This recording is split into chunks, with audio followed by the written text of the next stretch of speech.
মাটিতে পুঁতেছিলাম। কাছে থেকে যদি দেখাই আপনাদের একটু, কাছে থেকে দেখছেন কত সুন্দর একটা চারা হয়েছে, অসম্ভব সুন্দর। আর এই পাশেরটা দেখেন, পাশেরটায় কেবল নতুন কুড়ি বের হচ্ছে, এই দেখতে পাচ্ছেন, এই নতুন কুড়ি বের হচ্ছে কেবল। আরেকটা দেখায়,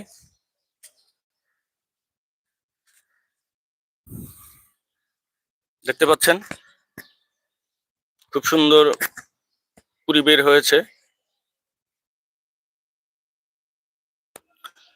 এই দেখেন,